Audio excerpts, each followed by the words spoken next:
Coming off a 3-0 start, the Missouri Tigers host Arkansas State Saturday at Faurot Field. We hope you'll be there. We're joined right now by head coach Gary Pinkel. And Coach, let's wrap up the Indiana game a little bit as you've kind of gotten to look at the tape. A lot of good things to see. What were the things that popped out to you most that impressed you about your 45-28 win over the Hoosiers? Well, I think, one thing I really like about this team is how well they compete and how they battle, we had a 14-0 lead and we're pretty much dominating the game, and we had a couple turnovers and all of a sudden it's 14-14, and we responded really well to that, I thought, and I thought we finished for the most part. There's always things to improve on, but it was a good win for our football team. I think we're getting better, and that's really important. And the 93rd win of your career here at Missouri, that ties you with Dan Devine on the all-time list for number 2 here at Missouri, and I got to think that's meaningful to you.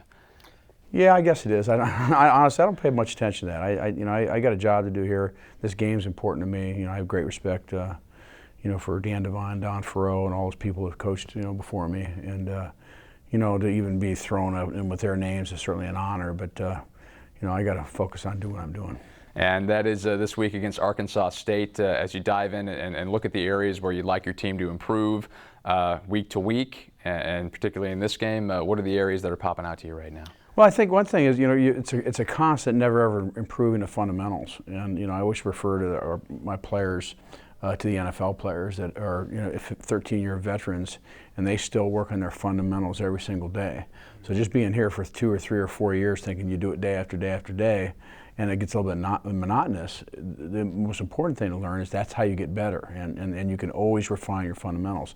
And then collectively, as we can do that as an offense and defense, as groups together, working together, is, the great thing about football is 11 people got to do their jobs. And so I think it's a combination of all those things. And, turnovers on offense were, we had a few too many there, and certainly some big plays. I think those are the things that right now that we're focusing on.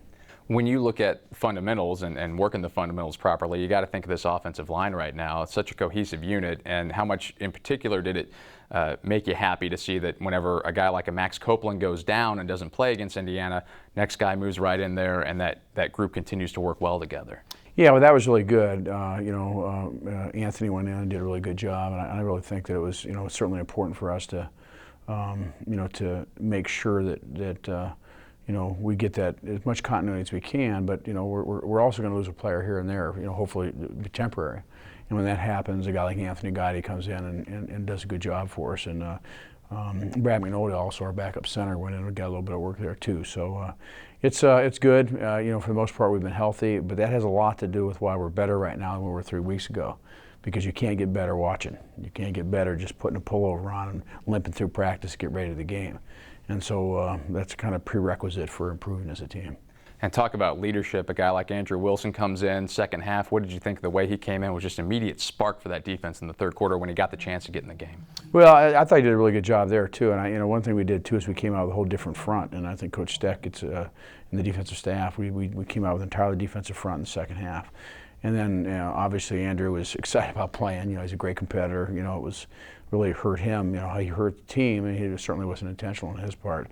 But it was really neat to have him, get out and compete and battle. And first time we went through that, and hopefully the last. With that new rule that's out there in the NCAA. All right, so now 3-0, and when you look at that mark, how much confidence do you see this team continuing to grow with as they just seem to get better week in and week out? I think that's what happens. I think it's only one way you really get confidence, and that has success. And you have success, then then that's really there's not really too many other ways you can do it. You can gain confidence by working hard and seeing yourself improve, but until you as a unit, a player and as a unit, offense, defense, as a team have success, you're not going to feel it quite as much. So I think for the most part, I think we're going in the right direction. The rallying cry here is just keep improving. This isn't just about Arkansas State. We got to play our best game against them. It's about us becoming a better football team. And whenever you think about the kind of crowd and atmosphere you want to see Saturday night at the Zoo, how do you hope that these Mizzou fans will bring it here this week? Well, they do a great job. They always do. We're very, we got to give them something to yell about. That's our job. But we've turned that place into a great place to play. And it won't be 150 degrees, so that I don't know what it'll be, but it's going to be 150 degrees. So we'll get some good weather for them, hopefully. And an undefeated Tiger team this Saturday against Arkansas State, coming off a victory in the only Big Ten versus SEC matchup on the field you'll see this season. Coach, we appreciate your time, and good luck against Arkansas State. That's head coach Gary Pinkel. Tigers take on Arkansas State this Saturday at 6:30 at Faurot Field. We hope you'll be there.